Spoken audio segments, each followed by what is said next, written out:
because we're going to talk about how you can clean out your body. How can you make sure that you're moving toxins out? Because you know what? You're exposed all the time. You don't even know it.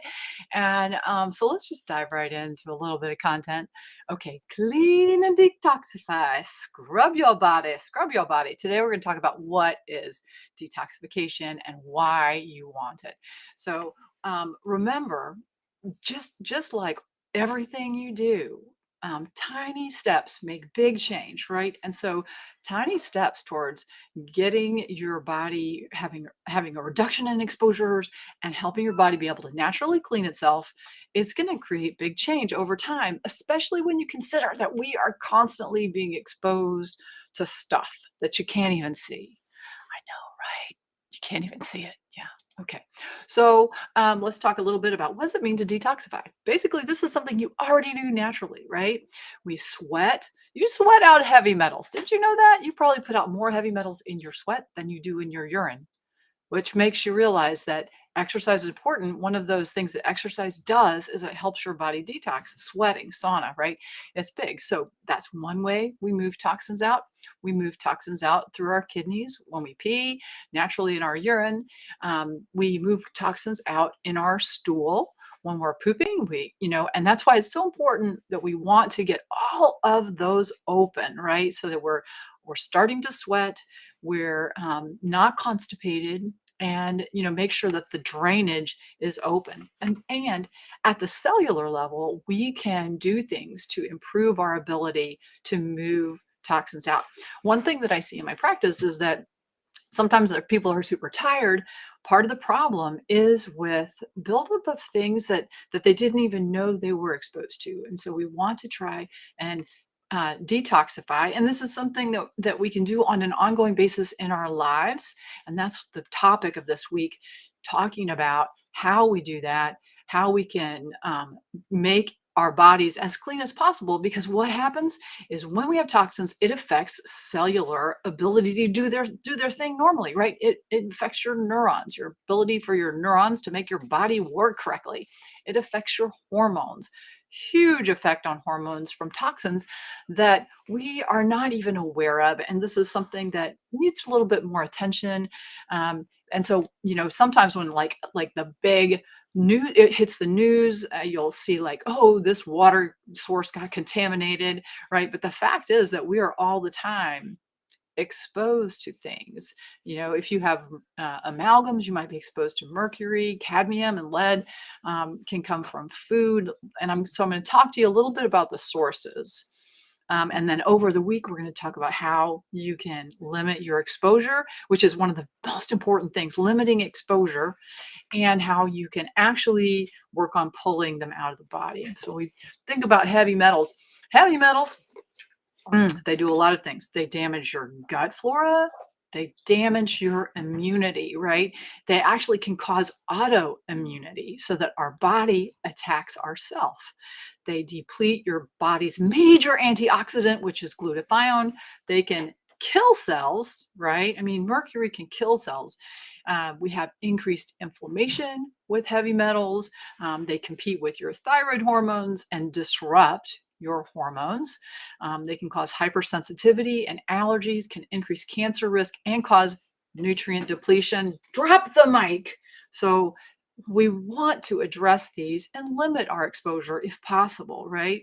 And basically, guys, this means clean air, clean food, clean water. And then we're also going to talk about some ways you can even help what you do, how you eat, how you live, that will reduce your exposure. Okay. So we have the heavy metals. And where do we get these things? Mercury. Well, the biggest place is mercury amalgams. If you have metal fillings in your mouth, this is in your mouth. The air in the mouth, if you have mercury amalgams, would be considered toxic by the EPA when they measure oral air, right? Concentration of mercury. So amalgams are a big source, and hopefully you're not getting any of those put in. There are some places that still will put in mercury amalgams. Most vaccines have had mercury removed, but the multi-dose flu vaccine actually does have some mercury in it, okay, in the form of thimerosal. Now, when we look at food, Fish. Yeah, fish has is one of the higher sources, especially like tuna. If you're pregnant, they suggest only eating tuna once a week. But there's no safe level of mercury. And if you're eating a lot of fish, it might be worth checking your blood mercury level if you're feeling tired or bad, right? The other thing that's interesting is high fructose corn syrup. In its processing, in its creation, has a mercury source, and it may be that this is one of the places where people are picking it up. Okay, interesting. So what that does is that just says, hey guys, let's not eat processed foods, especially not high fructose corn syrup. Okay. Air pollution, another place it's coming from. With arsenic comes from food, water, soil, and of course, preserved wood decking, right? That is treated with as some with arsenic to make it not rot. All right. But when with rice, we're cooking our rice. I mean, we're rinsing our rice before we cook it. And if you haven't had your water checked, checking your water, that's something we're going to go into this week. And also considering checking soil, because this can be a significant toxicant. Lead, the biggest place we get it from is dust, air, and water. All right. If you have older pipes, that could be a problem, older plumbing. Of course, old paint back before they banned lead paint. And that's a difficult source. And then imported stuff that where they don't control for lead. This is important to recognize. Like if you get some nice plates from China or something, they may have lead in the paint. Okay, so what we want to do is try and identify these sources and limit our exposure. Cadmium and cigarette smoke, air pollution, shellfish, some foods, vegetables, organ meats, tofu. I mean, I'm not saying that I want that you should broadly avoid vegetables, but I'm just saying these are sources, right? Um, and when we look at pesticides as another source of toxins, not just heavy metals, but there are other places. And pesticides are big because you know what? Pesticides cause disruption of our hormone systems. Multiple different uh, pesticides are used, and they can affect the hormonal system, the adrenals, the thyroid, the sex hormones in multiple different ways that are not good for you guys. So, this is the more I learned about this, that was when I started to try and eat as organic as possible because even in organic food, it has 75% less pesticides in it, but it's not pesticide free. And so you should be rinsing your organic food because there's still probably some stuff there. The next I want to talk about perfluorinates. So these are, other things that we're just exposed to in our environment, in our water, and that is why, we're going to go through this week trying to talk about how you could get your water checked, right? Do you have perfluorinates in your water? And with perfluorinates, see if I can go back one slide. I want to just mention, look at these human studies: high cholesterol, ulcerative colitis, cancer, thyroid disease, liver damage, decreased response to vaccines, asthma, decreased fertility, low birth weight. Those are just human studies. When we look at what happens in animals, and can we extrapolate? Well, we can't say that if it's in animals for sure it's in humans, but it's possible that it may have effects on your brain, developmental problems, other kinds of cancer. So understanding that this is an issue. I mean, that's the first thing. That's really right now what this video is about, for you to go, oh, this is a thing and it may be affecting me. And it's not something that my physician probably even is aware of unless you're kind of talking to somebody who has had exposure to this exposure, hopefully not exposure to the perfluorinates, but with perfluorinates, this is something you can check water for. And there are ways that you can check your water supply for several of these things, which is what we're going to talk about this week, right? Bpa and bisphenols. Now, bisphenols are compounds that are in lots of different things that we are exposed to, okay? And we realized that they were in the lining of cans and in water bottles. So, people said, let's not use those anymore. And they got banned from these. But I'm sorry. Okay. Trying to get out of this chat because I can't see my slides anymore because this person is okay. So sorry, you guys. Okay. Um, okay. So the story behind bisphenols is that we got some of them banned, but there are in fact other kinds of bisphenols, not just BPA, BPS, BPZ, BPF. And so it's like sort of toxic alphabet soup. And if you understand what happens with bisphenols, then you will want to avoid canned foods. You'll want to avoid plastics in general, because what they've done is they have replaced BPA with other chemicals that we don't really understand what they do. So then we're getting back to just real food, right? Food that's not in a can, food that looks like what grew, is as close as possible to the earth. And that's a big message. One of the big messages with detoxification is that we really want to eat local, eat natural, and try and avoid processing. So bisphenols and phthalates is another thing. These are big words, super big words, and I don't want you to get caught up in the words here. But when we look at what these toxins that we are exposed to every day, from like packaging, skin products, every single perfume or something with fragrance has phthalates in it. You could hardly say that, phthalates.